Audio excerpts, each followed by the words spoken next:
সুপ্রিয় দর্শক, স্বাগত জানাচ্ছি 24 ঘন্টা বাংলাদেশের নিয়মিত আয়োজন কারেন্ট টকে। আমাদের আজকের টক শো টপিকটি হচ্ছে সম্প্রতি ঘটে যাওয়া গাজা স্ট্রাইককে সমর্থন জানিয়ে বাংলাদেশের সকল পাবলিক বিশ্ববিদ্যালয় যে ধরনের উদ্যোগ গ্রহণ করেছে, সেটাই বিশ্লেষণ করবো আমরা, সেটার ব্যাপারে কথা বলবো আমরা। আজকে আমাদের সাথে উপস্থিত আছেন বাংলাদেশের বিভিন্ন পাবলিক বিশ্ববিদ্যালয়ের শিক্ষার্থী প্রতিনিধিরা। জগন্নাথ বিশ্ববিদ্যালয় থেকে আসেন জনাব জাহিদ, সার্চ থেকে আছেন জনাব আশিক, রাজশাহী বিশ্ববিদ্যালয় থেকে আছেন জনাব আশিকুর, নোয়াখালী বিজ্ঞান ও প্রযুক্তি বিশ্ববিদ্যালয় থেকে আছেন জনাব সাইফুল, জাহাঙ্গীরনগর বিশ্ববিদ্যালয় থেকে আসছে জনাব নবীন, ঢাকা বিশ্ববিদ্যালয় থেকে আসছে জনাব সাদমান। আপনাদের সবাইকে স্বাগত জানাচ্ছি আমাদের আজকের আয়োজনে। প্রথমে আমি যাচ্ছি ঢাবি শিক্ষার্থী জনাব সাদমানের কাছে। জনাব সাদমান, আহ বরাবরের মতো এবার আমরা দেখতে পেয়েছি আপনারাই স্ট্রাইক ফর গাজার সাথে সংহতি জানিয়ে প্রথম কর্মসূচি ঘোষণা করেছেন, এবং আপনাদের কর্মসূচিটা অনেকটা জনবহুল ছিল, অনেকটা সফলও বলা যায়। আচ্ছা, বাংলাদেশের যে বিশ্ববিদ্যালয়গুলো আছে, আসলে পাবলিক বলেন বা প্রাইভেট বলেন, এই বিশ্ববিদ্যালয়গুলো স্ট্রাইক ফর গাজা এই কর্মসূচিটিকে আসলে কিভাবে দেখেছে? আসসালামু আলাইকুম, বিসমিল্লাহির রহমানির রহিম। প্রথমেই দর্শকদের সবাইকে ধন্যবাদ, আপনাদের সবাইকে ধন্যবাদ আমাকে কথা বলার সুযোগ দেওয়ার জন্য। আপনারা জানেন যে ইসরায়েলিদের যে বর্বর নৃশংস হামলা, যেটায় প্রায় হাজার হাজার প্যালেস্টাইনি নিহত হয়েছে, অনেকে আহত, অনেকে বাড়িঘর থেকে বিচ্যুত হয়েছে। এদের জন্য আমাদের বিগত পরশুদিন আর কি 7 তারিখে বা 6 তারিখে, আমার ঠিক ডেটটা মনে নেই, বাট একটা বড় একটা কর্মসূচির আয়োজন করা হয় এবং ওই কর্মসূচিতে হাজার হাজার মানুষ অংশগ্রহণ করে। অনেকেই তাদের দাবির কথা জানায় এবং আমরা দেখতে পেয়েছি যে এটা একটা খুব সফল একটা কর্মসূচি ছিল। এখন আপনার যে প্রশ্ন, ওটা হলো যে আমরা অন্যান্য পাবলিক ইউনিভার্সিটি, আপনার প্রশ্নটা একটু রিপিট করতে পারবেন প্লিজ? স্ট্রাইক ফর গাজা অর্থাৎ গাজা মানুষদের প্রতি সংহতি দেখিয়ে শিক্ষার্থীরা মূলত যে আন্দোলনটা করলো, আসলে এটার প্রতি বিশ্ববিদ্যালয় কর্তৃপক্ষ এবং বিশ্ববিদ্যালয়ের শিক্ষকদের আসলে মনোভাবটা কেমন ছিল? আপনি যদি দেখেন, মানে যদি I will be very much frank, আপনি যদি দেখেন যে ওই সময় আমাদের প্রত্যেকটা শিক্ষক, তারা কখন আমাদেরকে কোনো রকম ভাবেই প্রেশারাইজ করেনি যে না তোমরা এটা করতে পারবা না বা তোমাদের এটা করতে দিব না। আমাদের বিশ্ববিদ্যালয় হল কর্তৃপক্ষ থেকে শুরু করে আমাদের প্রক্টোরিয়াল টিম, আমাদের ফ্যাকাল্টি মেম্বাররা, ইভেন আমাদের মানে যারা স্টাফ ছিল, সবাই অনেক বেশি পরিমাণে সহমর্মী ছিল আমাদের এর বিরুদ্ধে, আমাদের এই কর্মসূচির বিরুদ্ধে। অনেক টিচার সরাসরি হয়তো আমাদের সাথে সমর্থন জানিয়ে অনেকে পোস্ট করেছে, অনেকে হয়তো তাদের জায়গা থেকে প্রতিবাদ করেছে, এবং কেউ আমাদের উপর প্রেশারাইজ করেনি, বরং তারা সবাই অনেকটাই আমাদেরকে উৎসাহিত করেছে যেন আমরা আমাদের যে কর্মসূচি ওটাকে এগিয়ে নিয়েছি। ধন্যবাদ জনাব সাদমান। এই মুহূর্তে আসছি আমি জাহাঙ্গীরনগর বিশ্ববিদ্যালয়ের শিক্ষার্থী জনাব নবীনের কাছে। জনাব নবীন, সেম প্রশ্নটা আপনার কাছে করি। স্ট্রাইক ফর গাজা জি ইস্যুতে প্যালেস্টাইনের প্রতি সংহতি জানিয়ে আপনারা যে আন্দোলনগুলো করেছেন, এই আন্দোলন আপনাদের বিশ্ববিদ্যালয় কর্তৃপক্ষ বা শিক্ষকরা আসলে কতটা সমর্থন করেছে বা কোনো বাধার সম্মুখীন হয়েছিলেন কিনা? জি ধন্যবাদ 24 ঘন্টা বাংলাদেশকে। না, এই কর্মসূচিতে আমাদের বিশ্ববিদ্যালয় কোনো প্রকার বাধার সম্মুখীন হয়নি। ফিলিস্তিনকে সংহতি জানিয়ে যে কর্মসূচি পালিত হয়েছে, সেই কর্মসূচির কথাই যদি আমি বলি, আমাদের বিশ্ববিদ্যালয়ের শিক্ষক, কর্মচারী, সাধারণ শিক্ষার্থী থেকে শুরু করে এই বিশ্ববিদ্যালয়ে যত রকমের মানুষ রয়েছে, প্রত্যেকেই এই কর্মসূচিকে সমর্থন জানিয়েছেন। এখন এই কর্মসূচিতে সংহতি জানানোর অনেক কারণ রয়েছে বলে আমি মনে করি। যেমন ধরেন, 1948 সালের পরে ইসরায়েল রাষ্ট্র যখন ধীরে ধীরে ফিলিস্তিনকে গ্রাস করে একটি স্বাধীন রাষ্ট্র গঠন করছিল, তার পরবর্তী সময়ে 48 থেকে 73-এর মধ্যবর্তী সময়ে আমরা 3 থেকে 4টি আরবদের সাথে যুদ্ধ দেখেছি। এই যুদ্ধে কিন্তু আরবরা পরাজিত হয়েছিল, প্রত্যক্ষ এবং পরোক্ষভাবে তাদের পরাজয়ের কারণে ইসরায়েল আরো শক্তিশালী হয়ে উঠেছিল, এবং এই শক্তিশালী হওয়ার ফলেই কিন্তু ফিলিস্তিনের প্রতি তাদের অত্যাচার এবং নিপীড়ন অনেক বেড়ে গেছে। ইনফ্যাক্ট আমরা লক্ষ্য করেছি গত কয়েক মাসের যুদ্ধে ফিলিস্তিনের যে 50,000-এরও বেশি মানুষ তারা হত্যা করেছে, তার মধ্যে 17,000-এরও বেশি মানুষ ছিল শুধু শিশুই।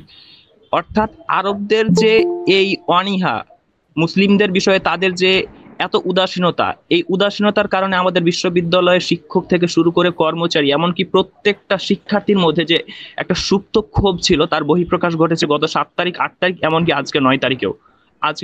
কিন্তু আমাদের বিশ্ববিদ্যালয় ক্যাম্পাসে কিছু কিছু জায়গায় ঝটিকা মিছিল হচ্ছে, কিছু কিছু বিভাগের শিক্ষার্থীরা অবস্থান কর্মসূচি পালন করছে। আজকে দেখলাম প্রশাসনিক ভবনের সামনে কিছু কর্মচারী অবস্থান নিয়েছে। মানে আমি বলতে পারি 48 থেকে শুরু করে 25 পর্যন্ত আরবদের যে ঐক্যের অবনতি, তারা বিভিন্নভাবে ইসরায়েলকে দমন করতে যেমন ব্যর্থ হয়েছে, মুসলিম বিশ্ব যেভাবে ফিলিস্তিনি শিশুদের পাশে দাঁড়াতে ব্যর্থ হয়েছে, প্রত্যেকটা বিষয়ের মানে সুউচ্চ জবাব দেওয়ার জন্য আমাদের বিশ্ববিদ্যালয়ের প্রত্যেকটা ব্যক্তি নিজ নিজ জায়গা থেকে তৎপর রয়েছে। আমাদের বিশ্ববিদ্যালয়ের শিক্ষক বলেন, শিক্ষার্থী বলেন, তাদের কর্মকাণ্ডের মাধ্যমে আসলে তাদের ভিতরে লুকিয়ে থাকা রাগেরই বহিঃপ্রকাশ পাচ্ছে বলে আমি মনে করছি। ধন্যবাদ। ধন্যবাদ জনাব নবীন। এই মুহূর্তে আসছি আমি নোয়াখালী বিজ্ঞান ও প্রযুক্তি বিশ্ববিদ্যালয়ের প্রতিনিধি জনাব সাইফুল ইসলামের কাছে। জনাব সাইফুল ইসলাম, সেম প্রশ্নটা যদি আপনাকে করি, স্ট্রাইক ফর গাজা ইস্যুতে আপনার বিশ্ববিদ্যালয়ের ভূমিকা কেমন ছিল? বিশ্ববিদ্যালয়ের শিক্ষক, বিশ্ববিদ্যালয়ের প্রশাসন, বিশ্ববিদ্যালয়ের কর্মচারীরা আসলে কেমন ভূমিকা নিয়েছিল? ধন্যবাদ। আসসালামু আলাইকুম। আমি মোহাম্মদ আব্দুল্লাহ নোয়াখালী বিজ্ঞান ও প্রযুক্তি বিশ্ববিদ্যালয় থেকে। আমাদের বিশ্ববিদ্যালয় 6 তারিখে খোলা হয়, ক্লাস পরীক্ষা ল্যাব কার্যক্রম শুরু হয় 6 তারিখে। সেই 6 তারিখ বিকাল থেকে হচ্ছে বিশ্ববিদ্যালয় ক্যাম্পাস যে মূল ফটক শহীদ মিনারে টুকিটাকি যে ছোট ছোট হচ্ছে প্রতিবাদ মিছিল হচ্ছিল, যে গাজা যে বর্বরতা ইয়েতে চলছিল ফিলিস্তিনে। এর জন্য শিক্ষার্থীরা ওই দিন বিকাল ও রাত থেকে সোশ্যাল মিডিয়া শুরু করে বিশ্ববিদ্যালয়ের যে একটা নিজস্ব প্ল্যাটফর্ম ছিল, যে অল ডিপার্টমেন্ট অল প্যাকেজ, সেখানে দেখা যায় যে নানা পোস্ট এর মাধ্যমে শিক্ষার্থী শিক্ষকরা মত পোষণ করে। ইভেন ওই দিনেই একটা জরুরি নোটিশের মাধ্যমে প্রকাশ করে যে সকল ক্লাস পরীক্ষা ও ল্যাব মানে গাজার স্ট্রাইক ফর গাজার সম্মতি জানিয়ে ওই দিনে সকল ক্লাস পরীক্ষা স্থগিত করা হয় এবং শিক্ষার্থীরা সকল তাদের সম্মতি জানায়। তারপর দিন 7 তারিখ সকাল থেকে প্রায় বিকাল পর্যন্ত পুরো ক্যাম্পাসের মূল ফটক শহীদ মিনারে নানা কার্যক্রম ও প্রতিবাদ মিছিল হয়। সেখানে বিশ্ববিদ্যালয়ের উপাচার্য, উপ-উপাচার্য শুরু করে সকল বিশ্ববিদ্যালয়ের সকল বোর্ডে লোকজন একত্রিত হয়। এটাতে হয় কি যে মানে সবাই একমত থাকাতে হচ্ছে মানে আওয়াজটা আরো লাউডলি হচ্ছিল। এবং হচ্ছে সকাল 9টার দিকে বিশ্ববিদ্যালয়ের সকল শিক্ষার্থী, শিক্ষক ও কর্মচারী বৃন্দের সমন্বয়ে একটা সলিডারিটি অ্যাসেম্বলি পালিত হয়।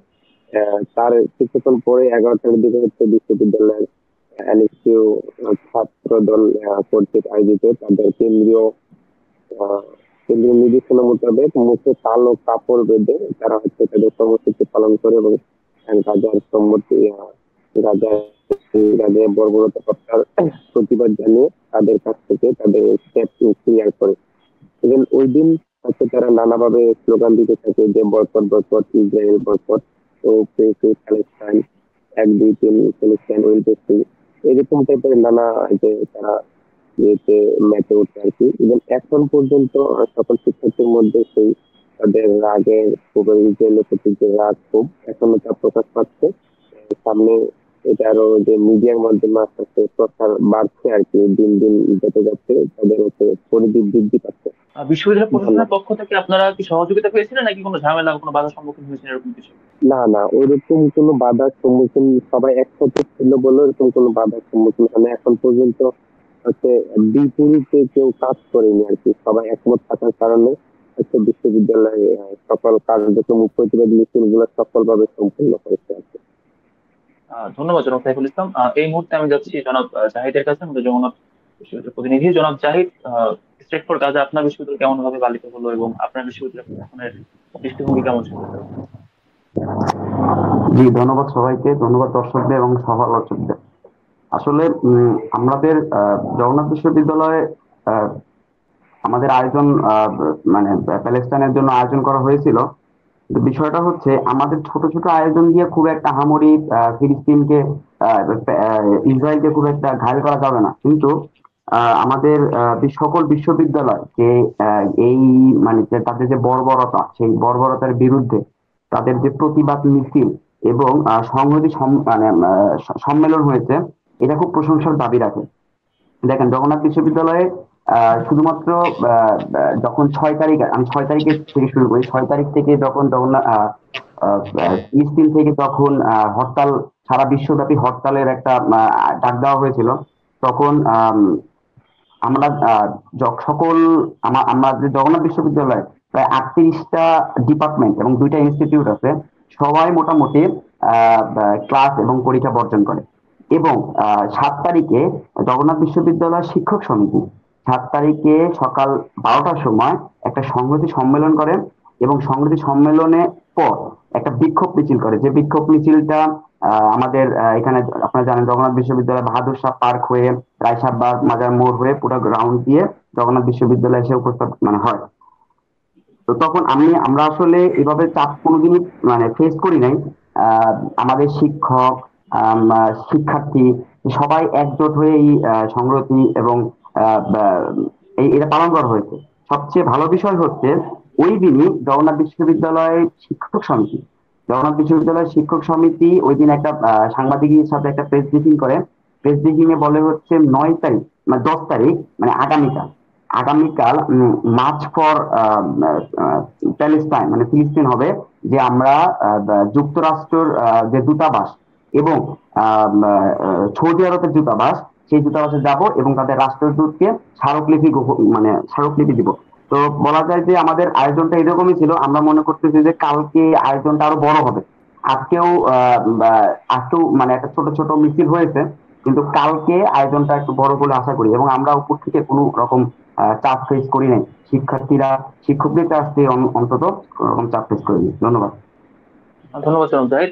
এই মুহূর্তে আসছে আমাদের স্টাফ প্রতিনিধি মোহাম্মদ আশিকুজ্জামানের কাছে। আপনার কাছে সেম প্রশ্ন, March for strike for Gaza ইস্যুতে আসলে আপনারা কিভাবে এটা পালন করেন আন্দোলনটা, এবং আপনাদের বিশ্ববিদ্যালয় কর্তৃপক্ষ কাছ থেকে কোনো ধরনের বাধা বা কোনো সহযোগিতা পেয়েছেন? আসসালামু আলাইকুম। জি ভাই, স্টাফ প্রতিনিধি কথা বলছে, শাহজালা। জি ভাই, ধন্যবাদ সবাইকে আজকে একটি সুন্দর আয়োজন করার জন্য। তো প্রথমেই বলেছি যে আমাদের ক্যাম্পাসে আগে পরে আরো অনেক আন্দোলন হয়েছিল, প্রতিবাদ বিভিন্ন ইস্যুতে অনেক আন্দোলন হয় বা হচ্ছে, কিন্তু এই যে ফিলিস্তিন ইস্যুতে যে আন্দোলনটা এটা একটি ব্যতিক্রমী আয়োজন হয়েছে। কারণ এখানে দেখা গেছে বিগত যে সকল আন্দোলন গুলা হয়েছিল ওইগুলা শুধু স্টুডেন্টদের পক্ষ থেকে বা কোনো একটা সংগঠনের পক্ষ থেকে হইতো, কিন্তু এই যে গত পরশু দিন যে আন্দোলনটা হয়েছে ওইটাতে আপনার স্টুডেন্ট, তারপর শিক্ষক, শিক্ষার্থী, কর্মচারী সর্বশ্রেণী সকলেই স্বতঃস্ফূর্তভাবে আন্দোলনে অংশগ্রহণ করেছিল এবং ফিলিস্তিনের প্রতি একাত্মতা ঘোষণা করেছিল। আর সবচেয়ে ইন্টারেস্টিং বিষয় হচ্ছে আমাদের এক শিক্ষক, উনি ঘোষণা করেছে যে সকল শিক্ষার্থী ফিলিস্তিনের পক্ষে আন্দোলন করবে ওদের জন্য উনি এক্সট্রা অ্যাটেন্ডেন্স দিয়ে দিবে। যেখানে আমরা ইতিমধ্যে দেখেছিলাম আরেকটা ক্যাম্পাসে এটা নিয়ে একটা বিতর্কিত অবস্থান হয়েছিল, কিন্তু আমাদের ক্যাম্পাসে এটা খুবই সুন্দরভাবে আয়োজন হয়েছে এবং শিক্ষকদের আন্তরিকতা আমাদের থেকে আরো বেশি ছিল। সে আমাদের আন্দোলনের সাথে আমাদের ক্যাম্পাসের আশেপাশে যত এলাকাবাসী ছিল ওরাও আমাদের সাথে আন্দোলনে অংশগ্রহণ করেছে। সব মিলে আমাদের আন্দোলনটা খুবই স্বতঃস্ফূর্তভাবে এবং সুন্দরভাবেই অনুষ্ঠিত হয়েছিল। ধন্যবাদ। মোহাম্মদ আশিক, এক্ষেত্রে আমি আপনাকে একটা প্রশ্ন করি।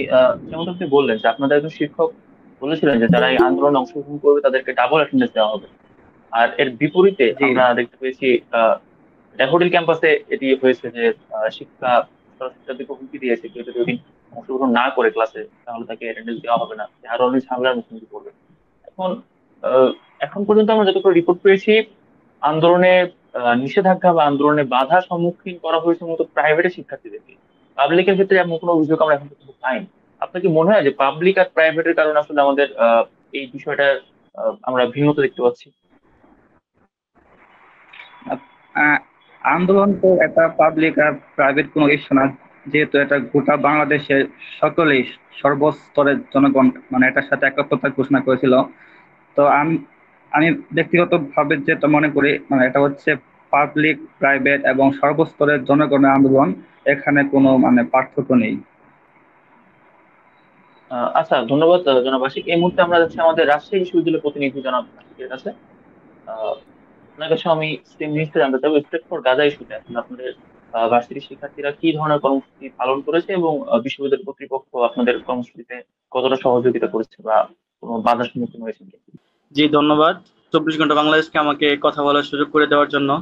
আসলে রাজশাহী বিশ্ববিদ্যালয়ে আমাদের প্রত্যেকটা ডিপার্টমেন্ট থেকে প্রত্যেকটা শিক্ষার্থী স্বতঃস্ফূর্তভাবে যে অংশগ্রহণ করেছে এবং প্রত্যেকটা ডিপার্টমেন্ট থেকে তারা অফিসিয়ালি বিবৃতি দিয়েছে, একটা স্টেটমেন্ট দিয়েছে।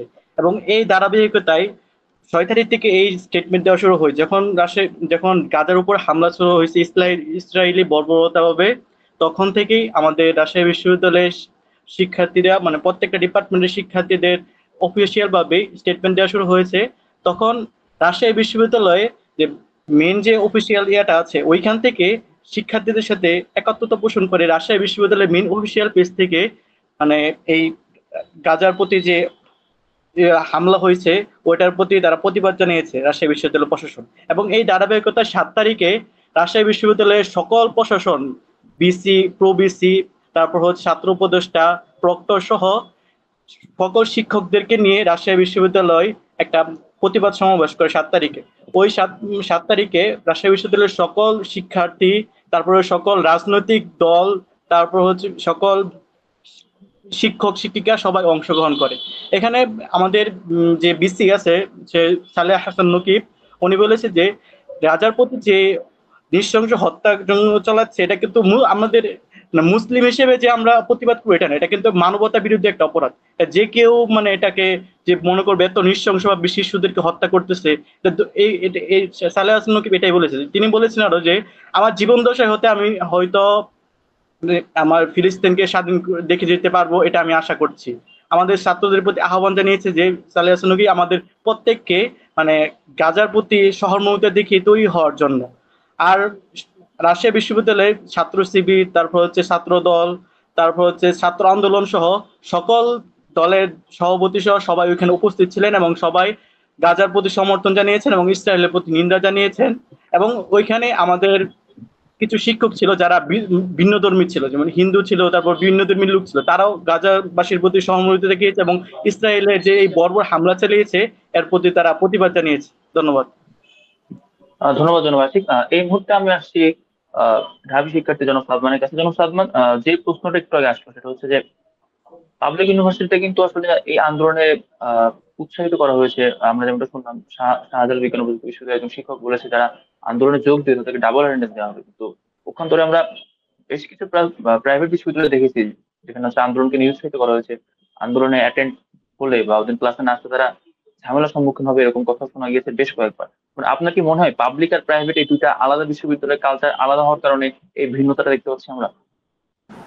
জি, ব্যাপারটা আসলে সত্যি কথা বলতে আলাদা কালচার বা আলাদা পার্সপেক্টিভ এখানে অনেকটা ম্যাটার করে। আবার অনেকটা ম্যাটার করে যে কারা এখানে যারা কাজ করতেছে বা এখানকার যারা কর্তৃপক্ষ, এটার উপর ডিপেন্ড করে। যেমন একটু যদি ফ্র্যাঙ্কলি বলা যায় তাহলে হলো পাবলিকের যে কর্তৃপক্ষ, সাধারণত যারা পাবলিক ইউনিভার্সিটি গুলোকে চালায় তারা সরকার কর্তৃক নিয়োগপ্রাপ্ত হয়। অতএব তারা বিভিন্ন ধরনের রাজনৈতিক, বিভিন্ন ধরনের পপুলিস্ট, বিভিন্ন ধরনের যে মতামত ওগুলোকে তারা গুরুত্ব দিয়ে থাকে।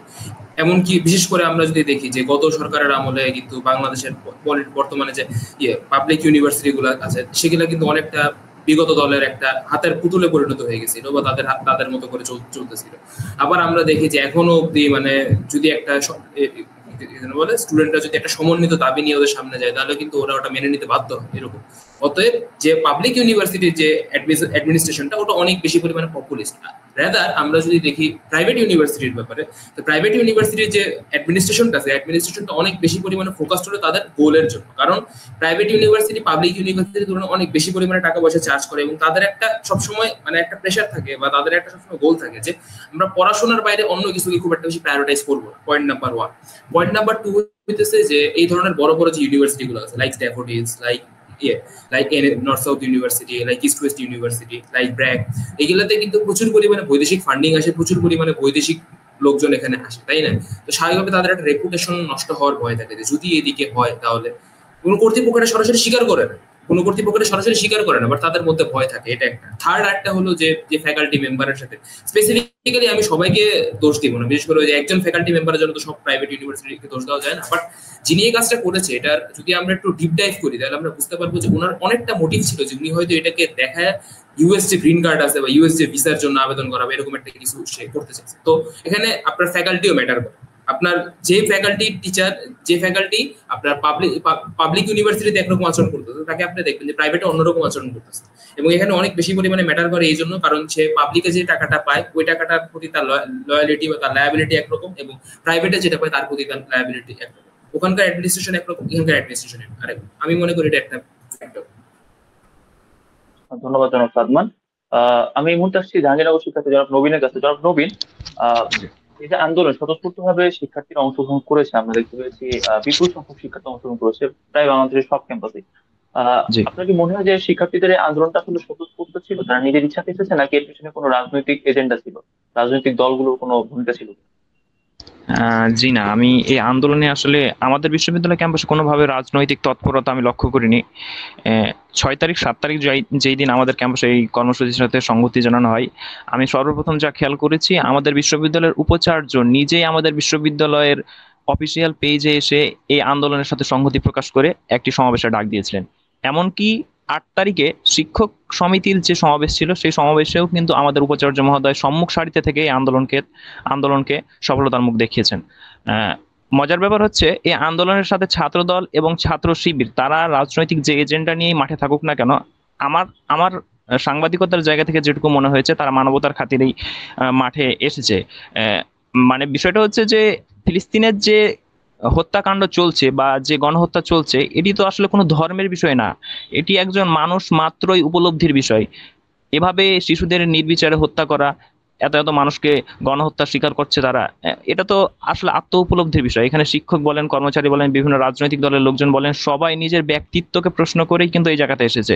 সুতরাং আমি মনে করছি আমাদের বিশ্ববিদ্যালয় ক্যাম্পাসে যে কর্মসূচিগুলো হয়েছে, এখানে কোনোভাবে রাজনৈতিক তৎপরতা জড়িত নেই। আচ্ছা, ক্যাম্পাসের ছাত্র সংগঠনগুলোর সদস্যরা যখন এখানে অংশগ্রহণ করেছে, তারা কি আসলে তাদের দলীয় ব্যানারে অংশগ্রহণ করেছিল, নাকি কোনো ব্যানার ছাড়া সাধারণ শিক্ষার্থীর ব্যানারে তারা না, আমি দলীয় ব্যানারেও দেখেছি, আবার সাধারণ শিক্ষার্থীর ব্যানারেও দেখেছি। 7 তারিখ যে সংহতি মিছিলটি হয়েছিল আমাদের এখানে, সেখানে ছাত্রদল, ছাত্র শিবির, ছাত্র ইউনিয়ন, ছাত্র ফ্রন্ট, প্রত্যেকটি রাজনৈতিক দলের সদস্যরাই সাধারণ শিক্ষার্থী হিসাবে ওই মিছিলে ছিল। কিন্তু 8 তারিখে যে সমাবেশগুলো তারা করেছিল তাদের দলীয় কর্মসূচির অংশ হিসেবে, সেখানে আলাদা আলাদা ব্যানারে করে থাকলেও আমি মানে বিশাল বড় যে মিছিল হয়েছে সেখানে কিন্তু আমি সবাইকে একত্রে লক্ষ্য করেছি, থাকতে দেখেছি। এই জন্য আমার মনে হয়েছে যে বিষয়গুলো আসলে রাজনৈতিকভাবে যতটা না ইফেক্টিভ হয়েছে, তার চেয়ে বড় কথা আমরা মানুষ হিসেবে মানুষের পাশে দাঁড়াবো, এই বিষয়টি মানুষ বেশি উপলব্ধি করেছে। ধন্যবাদ জনাব নবীন। এ পর্যায়ে আমি আসছি জগন্নাথ বিশ্ববিদ্যালয়ের প্রতিনিধি জনাব জাহিদের কাছে। আচ্ছা জাহিদ, আমরা যে দেখতে পাচ্ছি যে গাজা ইস্যুতে আমাদের শিক্ষার্থীরা স্বতঃস্ফূর্তভাবে রাস্তায় নেমে আসছে, তারা প্রতিবাদ জানাচ্ছে। আপনার কি মনে হয় মানে গাজা ইস্যুতে আসলে আমাদের শিক্ষার্থীরা যতটা সচেতন, বাংলাদেশের অভ্যন্তরীণ ইস্যু করতে তারা আসলে অতটা সচেতন? বাংলাদেশে কোথাও মানবাধিকার লঙ্ঘিত হলে বা আইন লঙ্ঘিত হলে তারা কি আসলে এই সচেতনতা প্রকাশ করে? আসলে দেখেন, আমরা যে শুধুমাত্র জগন্নাথ ইউনিভার্সিটি না, আমি যদি সারা মানে বাংলাদেশের মানুষকে বলতে চাই যে সারা বাংলাদেশের মানুষ যেভাবে স্বতঃস্ফূর্তভাবে এই ফিলিস্তিনের বর্বরতার মানে প্রতিবাদ হিসেবে তারা যে দাঁড়াইছে, সেটা বড় একটা প্রশংসার দাবি রাখে। এখন আমরা দেখছি যে পশ্চিমা বিশ্ব তারা প্রচুর পরিমাণে মানবিকতা, সুপট মানবিকতার মানে প্রচুর হাইলাইট করে। তাদের মানবিকতাটা শুধুমাত্র তাদের ইগোতে যেটা লাগে সেটা তাদের মানবিকতা, এবং তাদের মানে তাদের স্বার্থ যেটা না সেটা তার মানবিকতা না। আসলে দেখেন, আমরা ইউক্রেনের মানে যে দেখি, আমরা ইউক্রেন জিনিসটাকে আমরা হাইড করে ফেলাইছি। ইউক্রেনের তো মানুষ মারা হয়েছে, ইউক্রেনের মানুষ মারা হয়েছে, এদিকে এই মানে পশ্চিমা বিশ্ব ইউক্রেনটাকে খুব মানে ফলাভাবে প্রকাশ করেছে। কিন্তু দেখেন আপনি ফিলিস্তিনের বিষয়টা কিন্তু খুব ফলাভাবে প্রকাশ করে না। তাদেরকে দেখাচ্ছে একবার পুরো ধুমড়ে মুচড়ে ফিলিস্তিন এমনকি মানচিত্র থেকে তুলে দিবে তারা। তো মানবিকতা যে জিনিসটা, সেটা আসলে পশ্চিমা বিশ্বের মধ্যে নেই। আমি বাংলাদেশে বলতে চাই, বাংলাদেশে শুধুমাত্র বিশ্ববিদ্যালয় কেন্দ্রিক না, বাংলাদেশের সকল মানুষ এই প্রতিবাদে। যেমন আমি একটা রিক্সাওয়ালার সাথে কথা বলছিলাম যে আপনি ফিলিস্তিনে যে মানুষ মারা হচ্ছিল, তো আপনার এখানে কি করার? ওনার নাম হচ্ছে রাধু মন্ডল, উনি একটু হিন্দু। উনি বলছিল যে ভাই, এটা ধর্মের বিষয় না, মানুষ তো, সেও মানুষ, আমিও মানুষ, আমাকে যদি এরকম মারা হইতো আপনারা কি আগে আসতেন না? তো তাকে মারা অবশ্যই আমি তার পক্ষে আছি। তো আমরা সকল বাংলাদেশের মানুষ, মানে শুধুমাত্র ইউনিভার্সিটি না, শুধুমাত্র শিক্ষার্থী না, সকল মানুষ এই যে মানে মানবিকতার দিক থেকে আমরা ফিলিস্তিনের পক্ষে আছি। এবং আমি আরেকটা কথা বলতে চাই যে শুধুমাত্র আমরা পশ্চিমা বিশ্বের দোষ দিলে হবে না, আমাদের মধ্যপ্রাচ্যের দোষ দিতে হবে। আমরা দেখেন মধ্যপ্রাচ্যে একটা সাধারণ কোনো বিবৃতি দেয়নি, সাধারণ কোনো বিবৃতি তারা দেয় নাই। এমনকি আপনি দেখেন ভারতে, দেখেন ভারতে এই মানে ইসরায়েলের পক্ষে থেকে তারা বিবৃতি দিচ্ছে এবং কথা বলছে। তারা বিষয়টা কত পরিমাণ মানে বর্বর যে তারা তাদের পক্ষে কথা বলছে। মানবিকতা, তারা ভারত বলছে যে আপনার বাংলাদেশে সংখ্যালঘুদের মারা হয়, তো বিষয়টা সত্যতা নাই।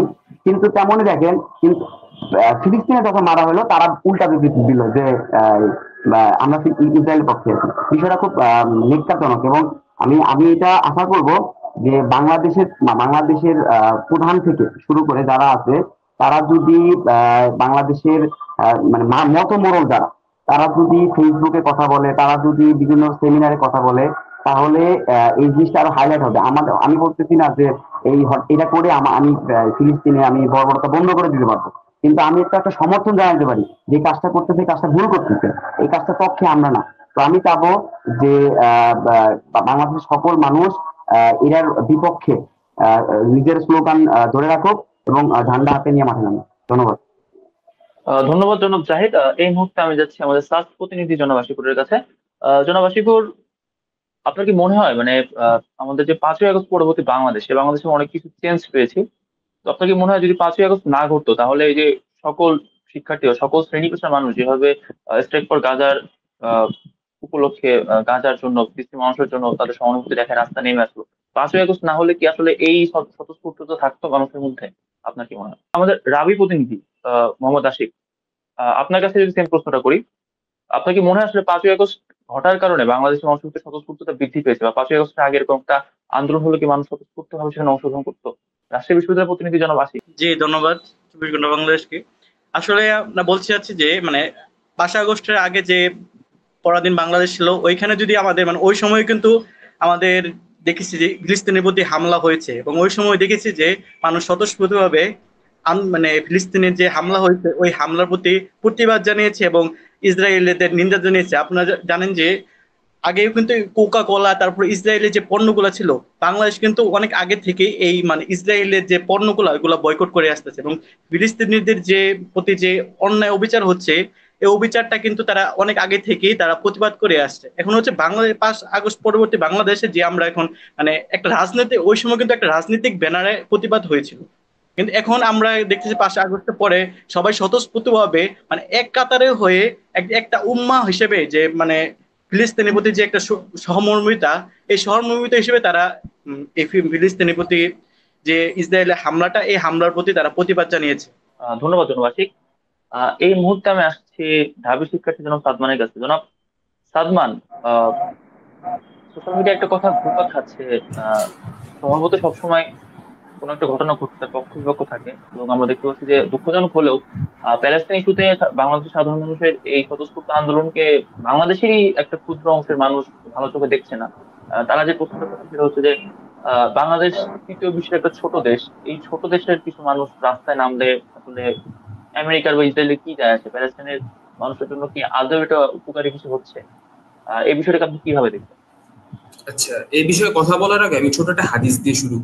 হাদিসে রাসূল সাল্লাল্লাহু আলাইহি ওয়াসাল্লাম বলেছেন যে যদি তোমরা যদি কোনো অন্যায় দেখো তবে তোমরা হাত দিয়ে প্রতিরোধ করো, যদি তা না পারো তবে তোমার মুখ দিয়ে ওটার বিরুদ্ধে প্রতিবাদ করো, তাও যদি না পারো তবে অন্তর থেকে ওটাকে ঘৃণা করো, যেটা সবচেয়ে দুর্বল ঈমানের পরিচয়। এখন আমাদের হাতে, আমরা সরাসরি তাদের সাথে যুদ্ধ করতে পারতেছি না, দুঃখজনক, খুবই দুঃখজনক। কারণ ইতিমধ্যে আমাদের ভাইরা যারা আছে তারা কিন্তু বললো যে আমরা উম্মাহ হিসেবে এতটাই ফ্র্যাগমেন্টেড, এতটাই বিভক্ত যে আমাদের ওই যে আমরা যে একত্রে যুদ্ধ করবো, যুদ্ধ করার সাহসটা আমাদের নেই। আমরা 200 কোটি আমাদের জনসংখ্যা, আমাদের কাছে আমাদের 57টা দেশ, আমাদের যদি মিলিটারির কথা, যদি সবগুলো দেশের কম্বাইন্ড মিলিটারি একত্রিত করি হয়তো কয়েক কোটি সৈন্য হিসেবে কয়েক কোটি সৈন্য দাঁড়াবে। আমাদের হাজার হাজার ফাইটার জেট, আমাদের হাজার হাজার ট্যাঙ্ক, হাজার হাজার এপিসি, লক্ষ লক্ষ এপিসি, but still we have nothing to fight with them. তো এখন সেক্ষেত্রে আমাদের সাথে যেহেতু ওটা নাই, অতএব আমরা কি করতে পারি? আমরা একজন সাধারণ মানুষ হিসেবে, আমি একজন সাধারণ মানুষ হিসেবে, আপনারা একজন সাধারণ মানুষ হিসেবে আমরা যা করতে পারি তা হলো ওদের যে জিনিসগুলো আছে আমরা বয়কট করবো। ওদের যে ইনভেস্টমেন্টের পণ্যগুলো আছে ওগুলো আমরা বয়কট করবো, এমন জিনিসগুলো বয়কট করবো যেটা কিনা ওদের ওদের প্রফিট করাবে। আমরা তাদের বিরুদ্ধে কথা বলবো, আমাদের আওয়াজ তুলবো এবং আমরা বলবো যে এই বাচ্চাদেরকে ভুলে যাবেন না যারা কিনা লিটারেলি প্রতিদিন বোমা খেয়ে উঠতেছে, বোমা খেয়ে করতেছে। এক একটা দৃশ্য আপনারা দেখেন, ফোন খুললে যে ধরনের দৃশ্যগুলো চোখে আসে, মানুষ এটা সহ্য করতে পারে? এই সেম ধরনের ঘটনা মনে করেন এই যে কয়দিন আগে লস এঞ্জেলেসে আগুন লাগলো, তাই না? তখনকার একটা দৃশ্য দেখেন কি অবস্থা হয়ে গেছিল, তাই না? আমেরিকানরা তাদের অবস্থা খারাপ হয়ে গেছে। কিন্তু এরা বছরের পর বছর ইরাক থেকে শুরু করে, সিরিয়া থেকে শুরু করে, লিবিয়া থেকে শুরু করে, প্যালেস্টাইন থেকে শুরু করে হাজার হাজার লক্ষ লক্ষ মুসলিমদের জনপদ ধ্বংস করে দিচ্ছে। তারা কোটি কোটি মানুষের বিনা বিচারে মেরে ফেলছে, কিন্তু তখন কিন্তু কোনো সমস্যা নেই, কারণ তারা মুসলমানদের মানুষই মনে করে না। এখন এই জন্য তারা যেহেতু তারা আমাদের কিছু মনে করে না, তারা আমাদের ইসলামী আইডেন্টিটি যদি আমাদের শত্রু হয়, তাহলে আমরা তো এটা ফালা দিতে পারবো না ভাই, তাই না? আমি তো আমার শরীর থেকে রক্ত বের করে ফেলতে পারবো না, আপনারা কেউ পারবেন না। তো এই জন্য আমাদের এটাকে আমাদের এমব্রেস করতে হবে। এমব্রেস করে আমাদের পক্ষ থেকে যতটুকু সম্ভব আমরা তা করবো, এবং অবশ্যই এখানে আমাদের পক্ষে আমাদের যা করা দরকার ওটা আমরা করবো। এখন বাকি যারা বিভিন্ন ধরনের কথাবার্তা বলতেছে যে এটা করে কি হবে, কয়েকটা কথা দেখলাম আমি। এর মধ্যে একটা হলো যে আমরা যে পণ্যগুলো বয়কট করতেছি, বয়কট করলে কি হবে? অনেকে আবার বলে এগুলো সরাসরি ইসরায়েলি পণ্য না। আবার অনেকে বলে যে এগুলা করলে দেশের মানুষের চাকরিতে সমস্যা হবে, তাই না? একটা গুরুত্বপূর্ণ কথা বলতেছে যে যদি আমরা ধরেন সামহাও কোকা-কোলা আজকে বাংলাদেশ থেকে তাদের সব ব্যবসা উইথড্র করে নিল, তাই না? এন্ড কোকা-কোলা বাংলাদেশে কিন্তু যারা কাজ করে তারা কিন্তু বেশিরভাগই বাংলাদেশের সাধারণ যে শ্রমিকরা আছে, তাই না? ধরলাম ওদের কোম্পানিতে এখন 50,000 মানুষ কাজ করে। তো 50,000 মানুষ যদি 50,000 মানুষ যদি আপাতত কাজ করে, যদি কোকা-কোলা আজকে বাংলাদেশ থেকে উইথড্র করে, তাহলে দেখা যাবে কি যে এই 50,000 মানুষ তাদের কর্মসংস্থান হারাবে, আমাদের ইকোনমিতে একটা অনেক বড় বোঝা চেপে বসবে। এখন এটা মোকাবেলার পয়েন্ট নাম্বার 1, হ্যাঁ এটা একটা বিষয়, বাট এটাও একটা বিষয় যে সবসময় ইসরায়েল দ্বারা ফান্ডেড ইসরায়েলের সরাসরি প্রতিষ্ঠান হইতে হয় না। আমরা জানি ইসরায়েল হলো ওয়ার্ল্ড জায়নবাদী অর্গানাইজেশন, যেটা, তাই না? ওয়ার্ল্ডের বিশাল যে ওয়ার্ল্ড জায়নিজম, ওটার মানসপুত্র হলো Israel. But Israel is far world Zionism is far much beyond than Israel. তারা সারা পৃথিবীর একটা বড় অংশকে নিয়ন্ত্রণ করে, বড় অংশের বাণিজ্যকে তারা হলো ম্যানিপুলেট করে। অতএব আপনি টাকাটা দিবেন আপনার ওই পণ্যের জন্য, ওই টাকাটা চলে যাবে ওই জায়নিস্ট যারা ক্যাপিটালিস্ট তাদের হাতে, এবং ওই টাকাটা ওরা ঢালবে ইসরায়েলের স্ট্রেনথেন করার পিছনে। এটা হলো বিষয়, অতএব এটা মাথার মধ্যে ঢুকাতে হবে। এখন দ্বিতীয় কথা যেটা, যে আমাদের পার্মানেন্ট সমাধানটা কি? লাইক আপনারা তো বলতেছেন যে আমরা যদি ইসরায়েল এগুলা আমরা কি করি, তাই না? কোকা-কোলা যদি বাংলাদেশ থেকে উঠে যায় তাহলে আমরা কি করবো? এটার সমাধান এটাই যে আমাদেরকে শক্তিশালী হতে হবে, আমাদেরকে নিজেদের প্রতিষ্ঠানগুলো বিল্ড করতে হবে, যেন আমরা অন্য কারোর ইয়ে না হয়। আপনারা চায়নার দিকে তাকান, চায়নার কি এসবের কিছু দরকার আছে? চায়না কিন্তু ঠিকই তার মতো চলতেছে। চায়নার জনসংখ্যা কিন্তু মুসলিম বিশ্বের চেয়ে কম, চায়নার ভূমি মুসলিম বিশ্বের চেয়ে কম। আমাদের যদি চায়না পারে, তাই না, একটা দেশ হিসেবে, তাহলে আমরা মুসলিম বিশ্ব হিসেবে কেন পারবো? এটাই হলো আমার প্রশ্ন, ওদের জন্য আমার উত্তর। জনাব সাদমান, প্রশ্ন যেটা ছিল সেটা হচ্ছে যে তাহলে আমরা যে প্রতিবাদগুলো করতেছি এগুলো কি জাস্ট মিডিয়ার সামনে আসার জন্য বা এরকম কিছুর জন্য? আসলে এই প্রতিবাদের মাধ্যমে প্যালেস্টাইনের কোনো সত্যিকার অর্থে উপকার হচ্ছে কিনা, কোনো বাহ্যিক উপকার তারা হচ্ছে কিনা, বা আমাদের প্রতিবাদের কারণে ইসরায়েলের হামলার তীব্রতা কিছুটা হলেও কমছে কিনা, নাকি জাস্ট আমরা আমাদের সংহতি জানানোর জন্য জানাচ্ছি, মিডিয়ার সামনে যাওয়ার জন্য যাচ্ছি, এরকম হয়ে যাচ্ছে? দেখেন, আমাদের এখন যেটা দরকার, তাই না, এখন আপনার আমার হাতে কি আছে? আপনার আমার হাতে কয়েকটা উপায় আছে। এক, তাদেরকে টাকা পয়সা ডোনেশন দিয়ে সহায়তা করা, পয়েন্ট নাম্বার 1। পয়েন্ট নাম্বার 2 হইতেছে আমাদের যে গ্রিফটা আছে প্রকাশ করা, ওয়ার্ল্ডের সামনে ওদেরকে এক্সপোজ করা, তাই না? এখন এটার একেবারে যে কোনো উপকার নাই এটা আমি বলবো না, তার কারণ হইতেছে আপনি দেখেন ওখানে অনেক পশ্চিমা দেশেই কিন্তু এখন ইসরায়েলের বিরোধী হয়, তাই না? ইভেন অনেক ইহুদি তারাও কিন্তু এই জিনিসটাকে অনেক বাজেভাবে দেখতেছে। তারাও কিন্তু নেতানিয়াহুর বিরুদ্ধে, ইসরায়েলের বর্তমান গভর্নমেন্টের বিরুদ্ধে তারা নেমে আসছে। তারাও কিন্তু বলতেছে যে আপনারা যা করতেছেন জিনিসটা ঠিক না। অনেক মুসলিম ছাড়া অন্য ধর্মের এখানে যে ভাইরা বলতেছিল, তাই না, তারাও কিন্তু বলতেছে যে না, যেটা হইতেছে এটা crime against humanity, not crime against Muslims. অর্থাৎ আমাদের আন্দোলনটা এটা ফুয়েল করছে যে দেখো এটা একটা সার্বজনীন মানবতা বিরোধী ক্রাইসিস, এবং আমরা এখন যে পয়েন্টে দাঁড়ায় রয়েছি, দ্বিতীয় বিশ্বযুদ্ধের পরে পৃথিবী কখনো এই সমস্যা ফেস করেনি। আমরা 20th সেঞ্চুরিতে যে প্রবলেমগুলো ফেস করতেছি, অতএব মুসলিমদের বিরুদ্ধে যে বর্তমানে সারা বিশ্বব্যাপী একটা অ্যাট্রোসিটি চলতেছে, এটা একটা অনেক বড় ধরনের ক্রাইম এগেইনস্ট হিউম্যানিটি। এটা হলো মানুষের চোখ খুলে দেওয়া। অনেক মানুষ কিন্তু নতুন ভাবে জিনিসগুলো দেখতে পেতেছে। কারণ আপনি দেখেন, যখন আমরা আন্দোলনগুলো করতেছি, অনেকে যারা এটার ব্যাক স্টোরি জানে না, তারা জানতে চাইতেছে যাচ্ছে ঠিক আছে এটার ব্যাক স্টোরিটা কি, কেন এত সমস্যা। তখন হয়তো তারা জানতে পারতেছে যে আসলে ইসরায়েলের সাথে ইসরায়েলের কতটা অন্যায় করছে প্যালেস্টাইনিয়ানদের সাথে, এটা একটা বিষয়। আবার অনেকে অবস্থাগুলো থেকে হয়তো ডোনেট করতেছে টাকা পয়সাগুলো হয়তো গাজায় যাইতেছে। এটা একটা অনেক বিষয়, সচেতনতা তৈরি করার জন্য এটা অনেক গুরুত্বপূর্ণ ভূমিকা পালন করতেছে বলে আমি মনে করি ব্যক্তিগত। ধন্যবাদ জনাব সাদমান। এই মুহূর্তে আমি যাচ্ছি নোয়াখালী বিজ্ঞান ও প্রযুক্তি বিশ্ববিদ্যালয়ের প্রতিনিধি জনাব সাইফুল ইসলামের কাছে। জনাব সাইফুল ইসলাম, আমরা কিন্তু ইতিমধ্যে শুনেছি যে ইউএসএ একটা বিজ্ঞপ্তি অলরেডি দিয়েছে যে যেসব শিক্ষার্থী তাদের কখনো সোশ্যাল মিডিয়াতে প্যালেস্টাইনের পক্ষে কোনো পোস্টে শেয়ার করছে বা ইভেন প্যালেস্টাইনের পক্ষে কোনো পোস্টে একটা লাইক দিয়েছে, এমনও যদি পাওয়া যায়, তাদেরকে আসলে ভবিষ্যতে ইউএস এম্বাসিতে তাদেরকে ভিসা দেওয়া হবে না, তারা ভবিষ্যতে ইউএসএ যেতে পারবে না। তো এই বিষয়টা, এই হুমকিটা আসলে আহ মুসলিম শিক্ষার্থীদের উপর, বিশেষ করে বাংলাদেশের শিক্ষার্থী আসলে কিভাবে নিয়েছে, এটা কোনো প্রভাব আসলে আন্দোলনে পড়েছে কিনা আপনার দৃষ্টিকোণ থেকে বলবেন? এই দিকটা যদি শুরুতে আমি একটা পজিটিভ দিক বলি, এটা হচ্ছে যে এমন ইউরোপ থেকে শুরু করে ইউরোপে কানাডা থেকে শুরু করে এইসব রাষ্ট্রে একটা শিক্ষার্থীর জন্য গোল কান্ট্রি হয়ে থাকে। মুসলিম শিক্ষার্থীরা যেতে চায়, তারা দীর্ঘ একটা প্রসেস ফলো করে যায়। সেই প্রসেস ফলো করার পরে একটা শিক্ষার্থী যখন তাদের অফার লেটার পায় বা কোথাও একটা এডমিশনের সুযোগ পায়, সেই সুযোগটা যখন একটা শিক্ষার্থী নিজের হাতে ফেলে দেয়, যে সে নিজে থেকে যেতে না চায় এবং সে এটা রিজেক্ট করে নিজে সোশ্যাল মিডিয়ায় শেয়ার করে, সেই বিষয়টা আসলে একটা আবেদন হয়ে ওঠে যখন একজন শিক্ষার্থী নিজে থেকে বলে যে এত বড় বর্বরতা, মানে মুখে যতই নৃশংস জঘন্য ভাষা ইউজ করি না কেন, সেটাও কম মনে হয় যে ইসরায়েলি যে তাণ্ডব চালাচ্ছে তার প্রতিবাদ স্বরূপ একটা শিক্ষার্থী তার হচ্ছে সেইটা গোলটাকে মানে অন্যদিকে মুভ করে আর কি। সে ওই জায়গায় গিয়েও তো বিপদে পড়তে পারে, যেখানে সে একটা বড়, এত বড় একটা জাতি ধ্বংস হয়ে যাচ্ছে। তো সে যে যাচ্ছে তারও তো একটা দরকার আছে। ওই জায়গায় যদি সে এখান থেকে যাওয়ার আগে যদি বাধার সম্মুখীন হয় যে সে এরকম কিছু করলে হচ্ছে সে আহ, সেখানে যেতে পারবে না বা সে তার ভিসা প্রসেসিং বন্ধ করে দেওয়া হবে, তো সে যদি ওই জায়গায় যায়, যাওয়ার পরে তার মানবিক জায়গা থেকে কিছু জায়গায় যদি প্রতিবাদ করে, একজন মানুষ তার মনুষ্যত্ব বোধ তুলে ধরবে।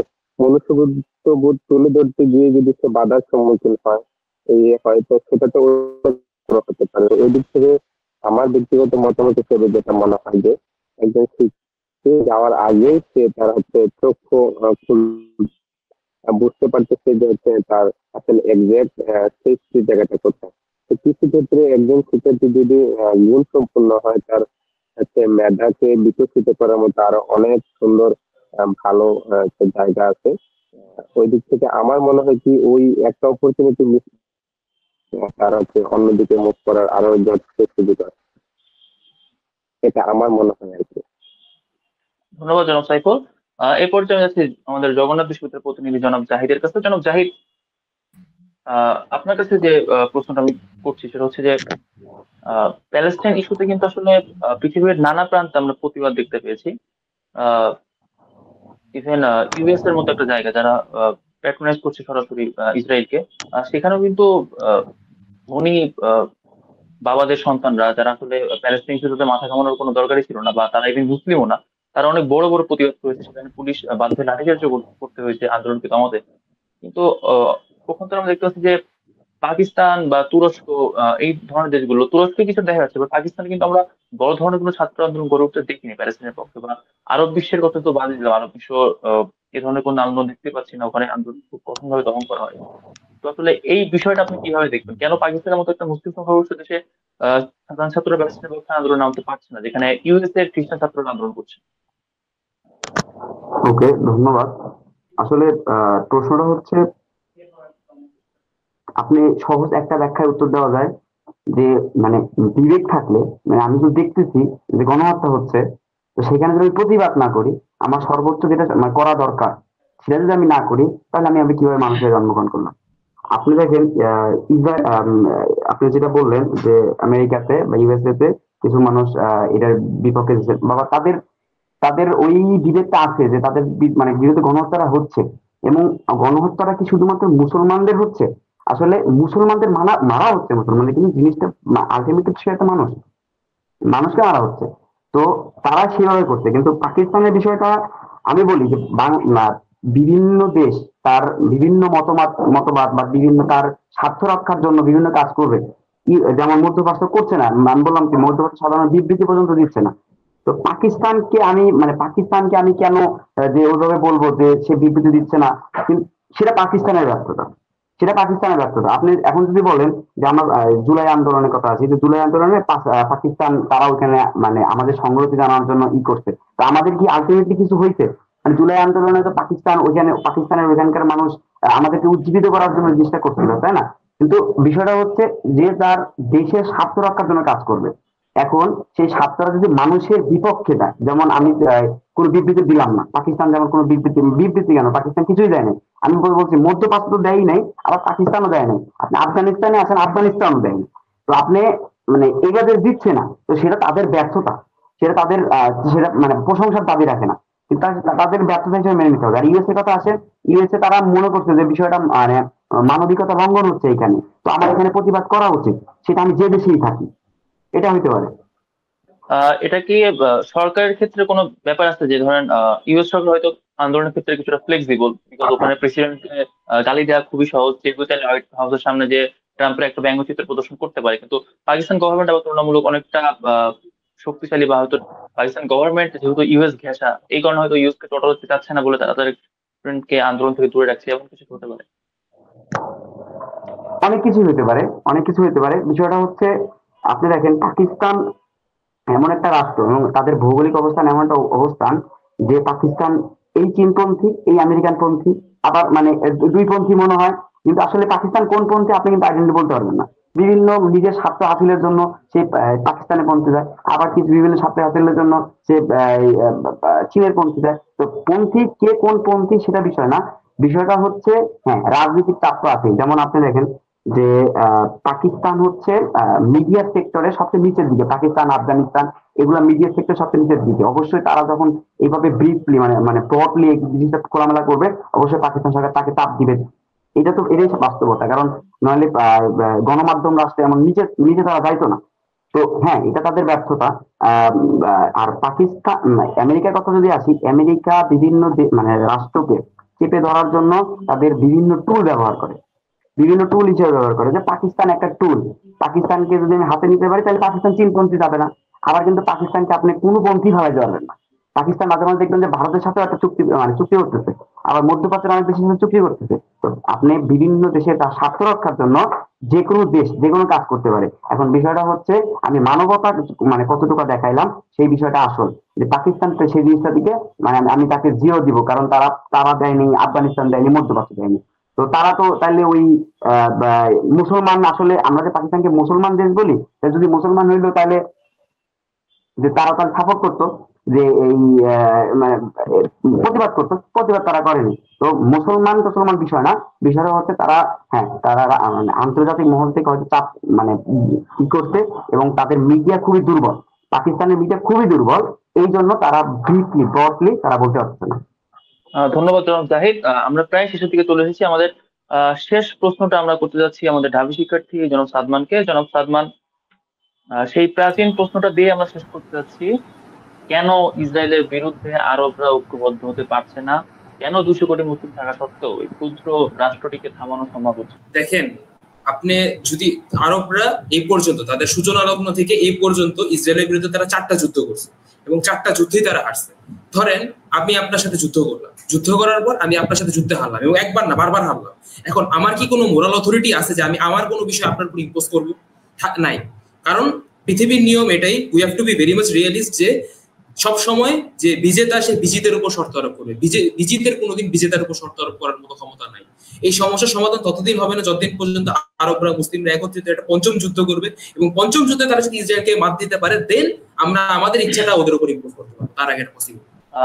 বারবার হেরে যাওয়ার কারণটা কি আসলে?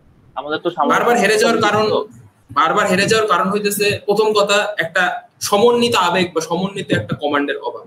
যেমন আপনারা যদি দেখেন যে ইসরায়েল কিন্তু যখনই তাদের মানে 1948 এর যুদ্ধ দেখেন বা 1967 এর যুদ্ধ দেখেন বা আপনার ইয়ম কিপুর ওয়ার দেখেন, আপনি তারপর যেন বলে ওদের যে 1973 দিকে যুদ্ধ আছে এইগুলো দেখেন, ওরা কিন্তু সবসময় খুবই স্ট্রংলি একটা জিনিস মেন্টালি তারা বিলিভ করছে যে we have to defend our self, we have to defend our country border, এবং আমাদের ওদের যে আরজে মাবুদ বলা হয় যে ওদের মানে একটা গ্রেট ল্যান্ডেড ডিজায়ার, তাই না, ওটার প্রতি they are very much committed. But আপনি যদি তাকান আরবদের দিকে, তাদের এই উদ্দেশ্যটাকে আমি একটা ছোট্ট উদাহরণ দিয়ে বলি। 1948-এ যখন ফার্স্ট আরব ইসরায়েল যুদ্ধ হলো, তখন কিন্তু আরবদের সমন্বিত এমন কোনো প্ল্যান ছিল না যে আমরা ইসরায়েলকে মানে আমরা ইসরায়েলকে এখান থেকে হইতে দিব না, বা এরকম কোনো না যে আমরা একটা স্বাধীন ফিলিস্তিন রাষ্ট্র প্রতিষ্ঠা করবো। তাদের প্ল্যান ছিল তারা হলো ল্যান্ড অ্যাকোয়ার করবে। মিশরের জায়গা থেকে ল্যান্ড অ্যাকোয়ার করতেছে, সিরিয়ার জায়গা থেকে, ইরাকের জায়গা থেকে, লেবাননের জায়গা থেকে, মানে টোটাল কমপ্লিট একটা মেস। আরবরা বারবার যুদ্ধ করছে, but they didn't have any kind of একটা সেন্ট্রাল লক্ষ্য যে আমি এটা করব। এটা একটা। দ্বিতীয় হলো তাদের কোনো ওই লেভেলে যে করবে কাজটা করার মতো তাদের মেশিনারিজ, পর্যাপ্ত পরিমাণে মেশিনারিজ, পর্যাপ্ত পরিমাণে মানে দক্ষ মনোবল লাগে। আপনি ধরেন আপনাকে আমি সব দিলাম, আপনাকে আমি উন্নত অস্ত্র দিলাম, আমি আপনাকে বিশাল সেনাবাহিনী দিলাম, আপনাকে আমি প্রচুর পরিমাণে টাকা দিলাম, বাট ওগুলাকে কম্বাইন করে চালানোর মতো একজন দক্ষ লিডার আপনাকে আমি দিলাম না, ওটা আপনার কাছে নেই। তাহলে এইসব সব মূল্য। আরবদের ক্ষেত্রে এই জিনিসটা হয়েছে যে আরবরা প্রথম কথা তাদের সমন্বিত আবেগ ছিল না, দ্বিতীয় কথা তাদের কিছু কিছু ক্ষেত্রে লিডার তারা চেষ্টা করছে, যেমন আপনার আনোয়ার সাদাত হতে পারে, এটা হতে পারে আপনার গামাল আব্দেল নাসের, বাট তবুও তাদের যে উদ্দেশ্যটা এটা ছিল ভেরি মাচ ন্যাশনাল সেন্ট্রিক, জাতীয়তাবাদ ভিত্তিক। তো যেহেতু তারা তাদের জাতীয়তাবাদ নিয়ে চিন্তা করছে, আরব জাতীয়তাবাদ নিয়ে চিন্তা করছে, তাদের প্যালেস্টাইনের সাধারণ মানুষ সম্বন্ধে তাদের বা রিলিজিয়ন সম্বন্ধে তাদের খুব একটা ভাবনা ছিল না। আর এই ধরনের বিষয় যখন আমরা চিন্তা করি তখন একটা বেশিরভাগ সময় হয়তো আমাদের মানে ইহলৌকিক জীবন নিয়ে আমাদের চিন্তা বিষয়, পরলৌকিক জীবন, অর্থাৎ আদর্শগত একটা প্রবলেম ছিল। এটাই। ধন্যবাদ জনাব সাদমান। এরই সাথে শেষ হলো আমাদের আজকের টক শো। আমরা পৃথিবীর বেশিরভাগ মানবতাবাদী মানুষের মতোই আশা করি প্যালেস্টাইন তাদের ভূমি ফেরত পাবে এবং প্যালেস্টাইনের শিশুরা আর বোমার আঘাতে আকাশে উড়বে না, মৃত্যু তাদেরকে তাড়া করে বেড়াবে না প্রতিদিন। সেই সমস্ত স্লোগান দিয়ে আমরা আমাদের আজকের মিটিংটি শেষ করছি। From the river to the sea, Palestine. ধন্যবাদ সবাই।